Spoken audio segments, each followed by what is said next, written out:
You remember the sound, don't you? Not the voice, the sound behind it, the quiet inhale before a lie, the soft lilt before she said she loved you. You knew it wasn't real, but you obeyed it anyway.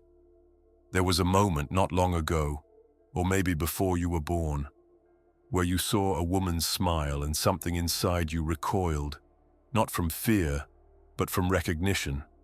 It was not a smile for safety. It was a warning wrapped in silk, a ritual gesture not of affection, but of selection. She wasn't looking for protection.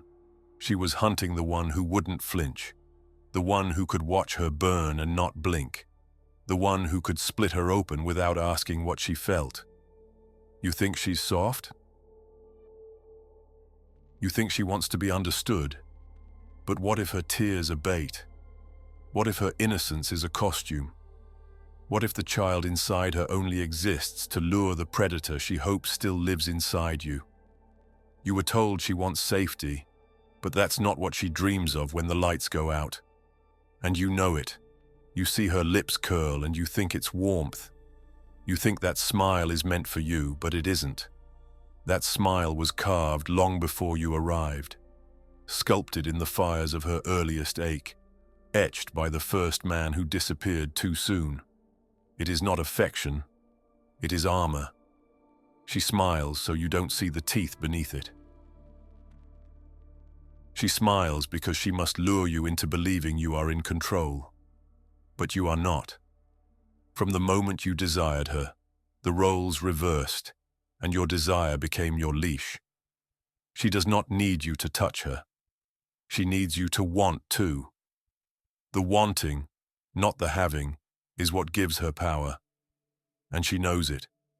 She learned it in 1,000 subtle exchanges. The way a teacher looked too long. The way a friend's father shifted in his seat. The way the air changed when she entered a room and pretended not to notice. Erotic power begins there, not in the bedroom, but in the hallways of silence. She learned the truth before she could name it.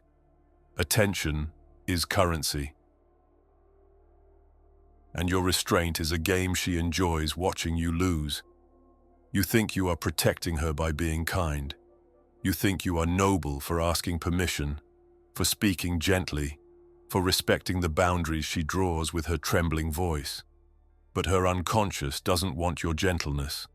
Her unconscious snars at your compliance. She may nod when you speak of equality, of safety, of mutuality, but somewhere beneath her polite agreement, a far older instinct waits. Unsatisfied, she doesn't want your kindness. She wants your danger bound and offered with precision. You've felt it before, haven't you? The moment her gaze changes when you refuse her just once and her pupils dilate. When you walk away and she follows. When you laugh at her drama, and suddenly she can't breathe without your validation. Her body knows what her mouth denies. Her desire lives where her language dies. That's the paradox you never understood. The more predictable you become, the more invisible you are, the safer you seem, the less she feels, because safety to her is a death of sensation. The safe man does not enter her dreams. The safe man is forgotten. No matter how well he behaves, her fantasy is not to be held. It is to be taken not in violence but in certainty. And if you can't bring that, she will provoke you until you do.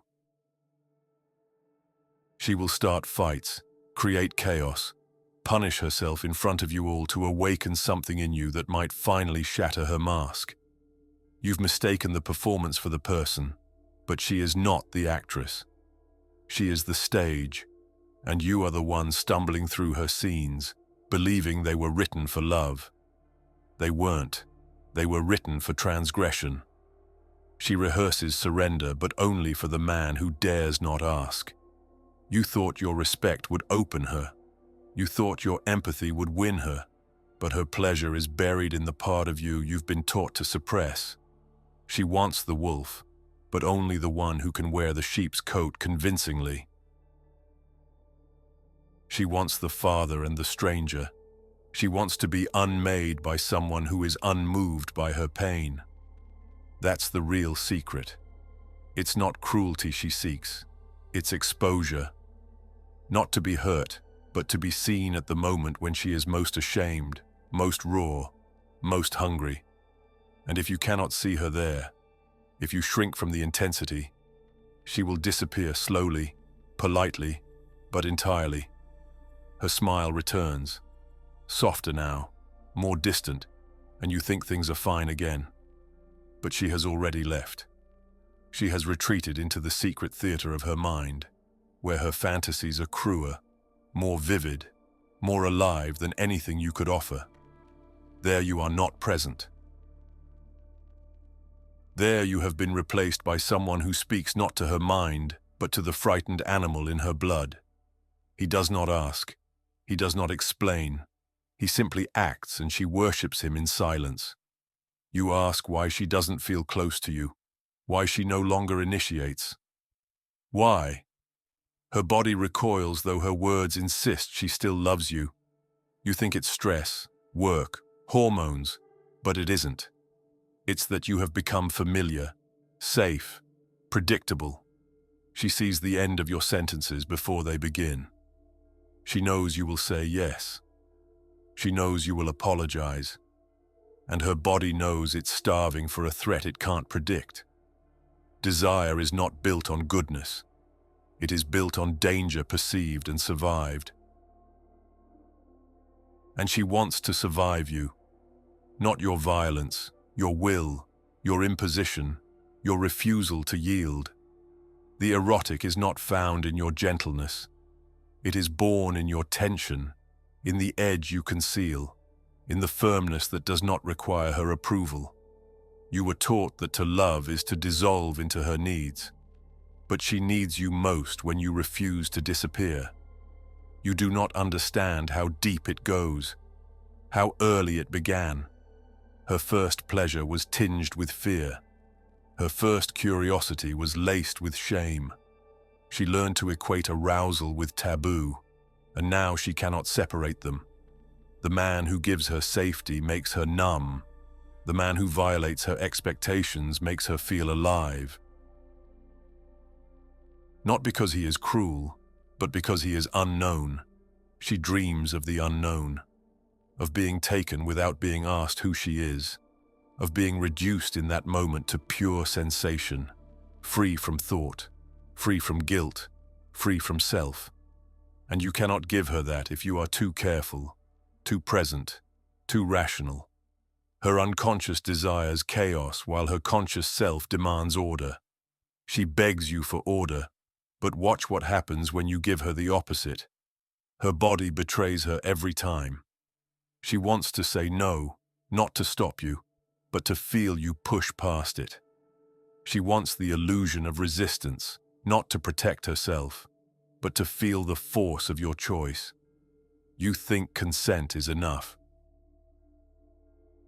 But to her, consent is the prologue. What excites her is what comes after when consent becomes submission. Not out of fear, but out of awe. You've seen it, haven't you? That flicker in her eyes when you take control just for a second. That gasp she releases when you grip her without asking. That silence after when she leans in, no longer smiling, no longer pretending. That's where her truth lives, not in her words, in the pulse beneath them, in the tremble she hides from everyone else. She doesn't want you to hurt her. She wants you to expose her, to drag her from the role she plays and show her the animal inside. And if you fail, if you hesitate, if you believe the surface, you lose her. You become another ghost, another soft hand she cannot feel, another mouth she cannot trust. Because a woman's smile is never just a smile. It is a mask. Yes, but also a signal. And the man who knows how to read it will not ask for permission to see what lies beneath. He will already know. You want to believe she's confused, that she doesn't know what she wants. But that's a comfort you invent to preserve your image of her. She knows exactly what she wants. She just can't admit it to herself without destroying everything she pretends to be. Her morality is a cage built around her own longing. She rehearses decency to keep from drowning in the hunger that threatens to consume her. She looks in the mirror and sees the woman she's supposed to be, then dresses her body for the man who doesn't care who she is. She never shatters that mirror. She walks past it every morning, smoothing her expression like silk, pressing down every tremor. You think her composure is real, but it's not. It's survival. And when you play into that image, when you call her beautiful, respectable, kind, you are not loving her. You are confirming her lie. She doesn't want to be seen in her grace. She wants to be seen in her disgrace. That's the truth no one tells you.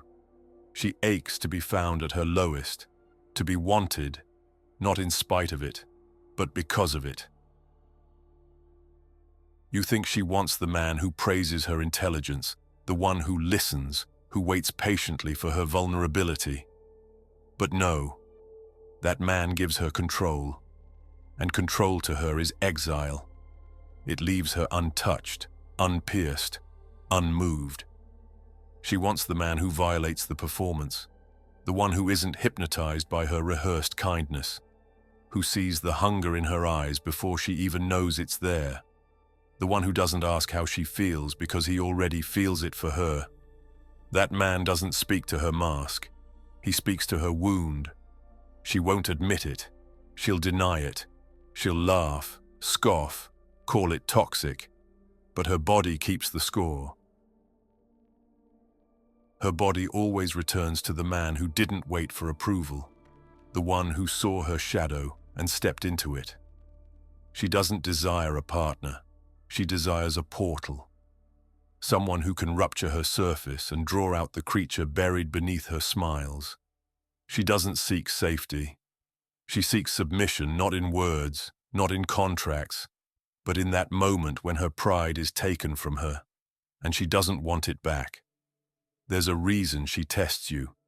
She creates small storms drama over nothing, emotional outbursts, icy silence.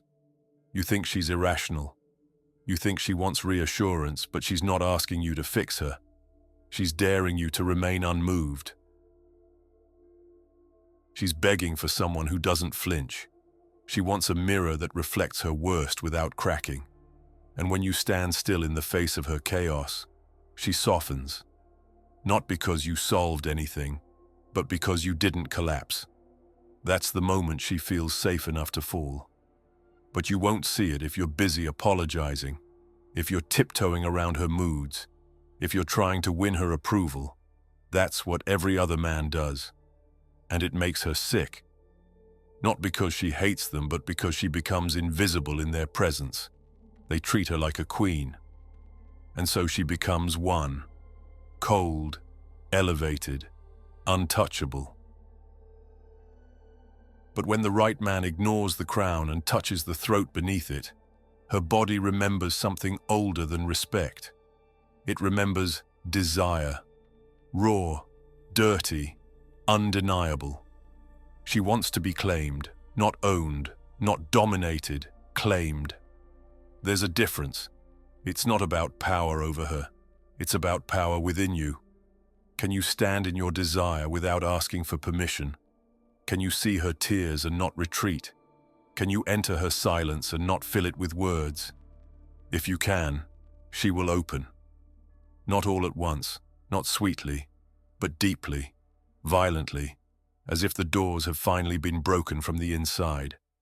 She wants to be chosen, not because she's worthy, but because she's real. She wants to know that even when she's vile, moody, manipulative, you still want her. That's why she pushes you away, to see if you'll come back.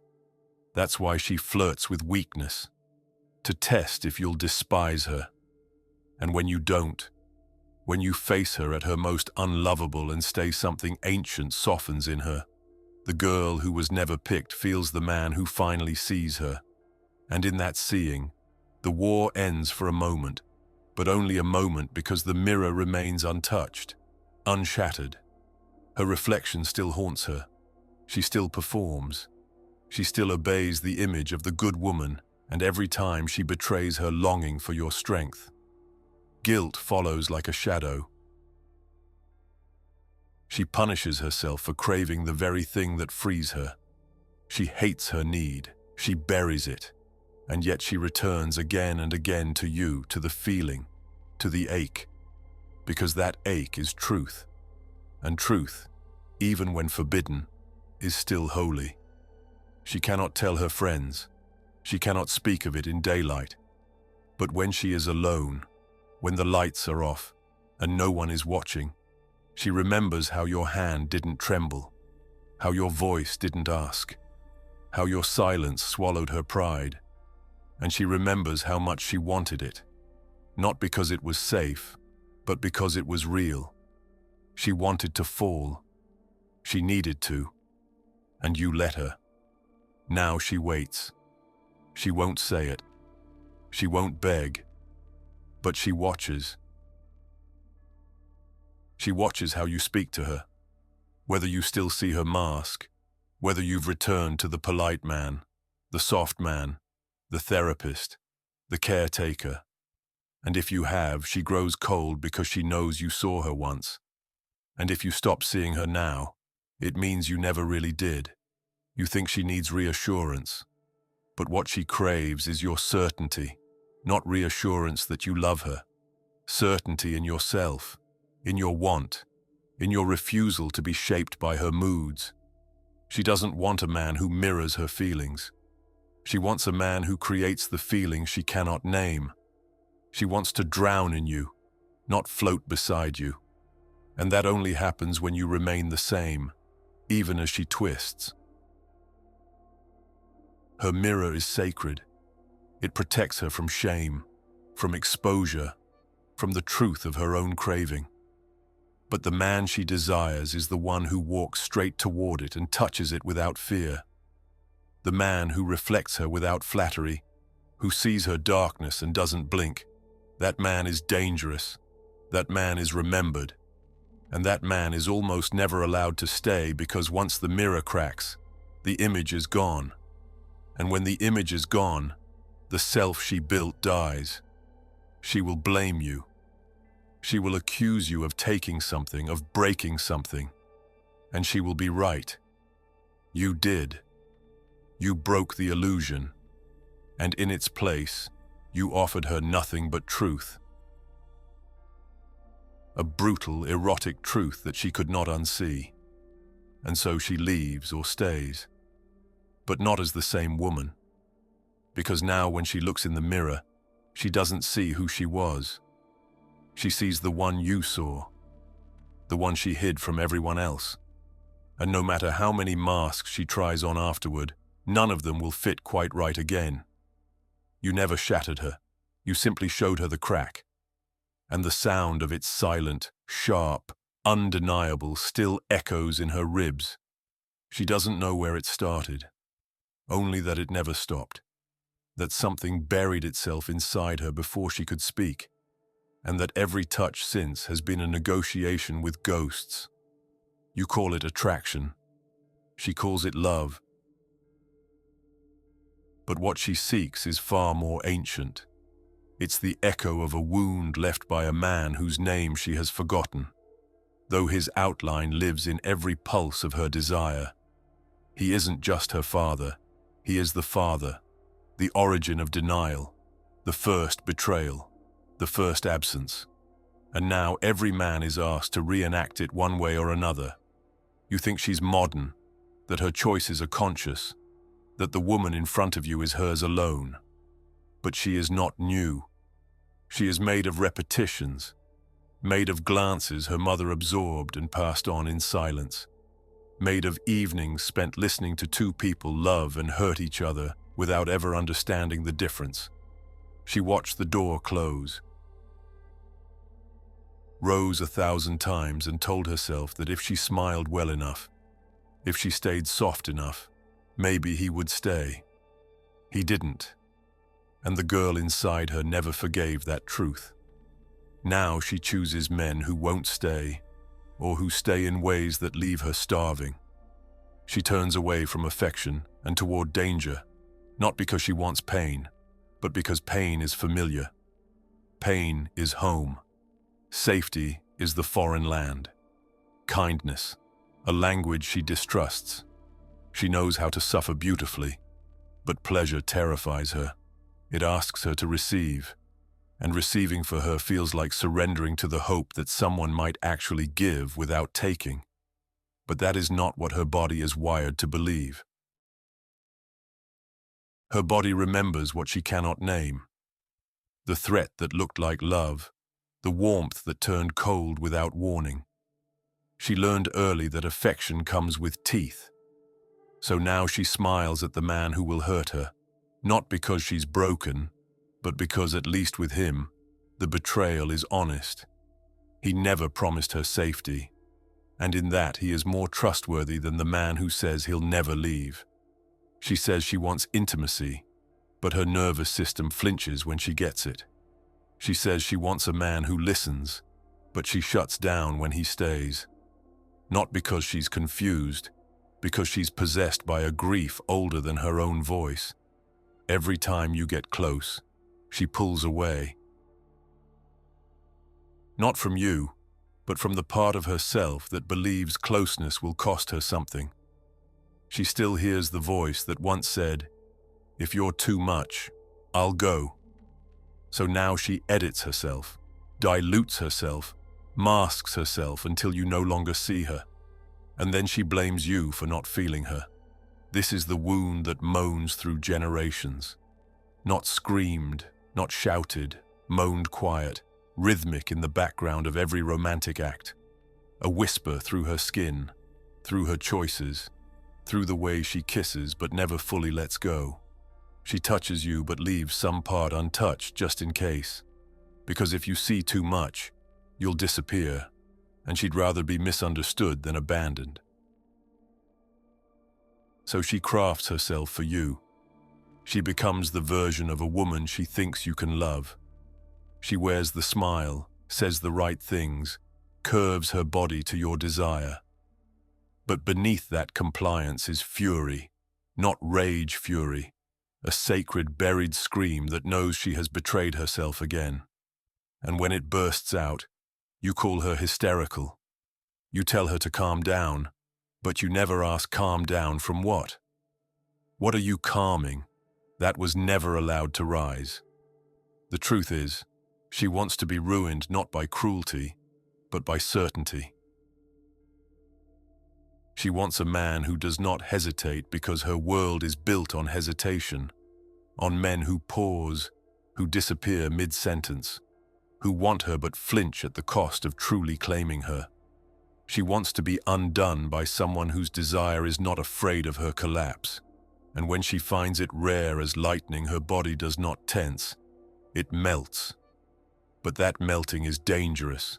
It threatens the identity she's built from resistance. The girl who doesn't need anyone, the woman who controls every interaction. If she melts, who is she? If she lets go, what happens next? You think she's playing hard to get. She's not. She's wrestling with extinction. The pleasure she craves is the death of her control. And the death of control means the return of every buried terror. She dreams of being taken not because she is weak, but because she is exhausted. The performance has drained her. The armor is heavy, and in her fantasy, the man doesn't ask her to take it off. He tears it off, not out of anger, out of reverence, because he can't bear to see her hidden any longer. That fantasy lives in the part of her she pretends doesn't exist, the part she mocks in other women, but in the dark, it rules her. You've seen the signs, the trembling just before she says she's fine, the way she tests your strength by pushing you away, the way she softens when you don't chase. But stand your ground. She's not confused. She's praying not to God, but to the Father who never stayed long enough to see her fully. And now she's watching you, asking one silent question with every breath. Will you leave when I stop performing? You think love is earned. She thinks love is taken. You offer her softness and she recoils. You withdraw it and she aches because the wound inside her is hungry, but it does not know how to ask. It only knows how to seduce. And once seduction fails, it turns to rage. She doesn't hate you. She hates that you didn't see through her seduction to the grief underneath. She hates that you believed the act. But if you stay, if you see her, when she is not beautiful, when she is wild, weeping, manipulative, terrified, and if you still want her, something changes. Not all at once, but permanently. A shift, a release. She may not trust it. She may sabotage it, but she will remember it. Because in that moment, you did what the first man never did. You witnessed the wound and didn't look away. And this is what erotic power is. Not dominance, not control, but the terrifying honesty of being seen at the place you are most ashamed and still being wanted. That is what she trades emotional safety for. Not because she doesn't value love, but because love without risk feels like pity. She doesn't want to be protected. She wants to be penetrated not just physically, but psychically into the places she hides even from herself. She will not thank you. She may even punish you for it. But somewhere in her, the child unclenches. The woman exhales. The wound quiets, and the moan becomes a hum. You didn't save her. You didn't fix her. You just stood where no one else would. Inside the echo, beside the blood, beneath the mirror, and you stayed. Now she walks alone through the hallway of her mind, barefoot, trailing fingers along walls that once kept her safe. The mirror she once polished is cracked, just enough to distort, not yet enough to discard. She doesn't cry. She doesn't speak. She only listens to something beneath language, beneath memory, a sound like breathing underwater, a rhythm like a father who almost stayed. She touches her skin as if trying to remember who it belongs to. There is no closure, only an opening that will never close again. And in that opening, a silhouette not yours, not his, a shadow with no name, watching her from the far end of the corridor. Not moving, not asking, only waiting as if it always knew she'd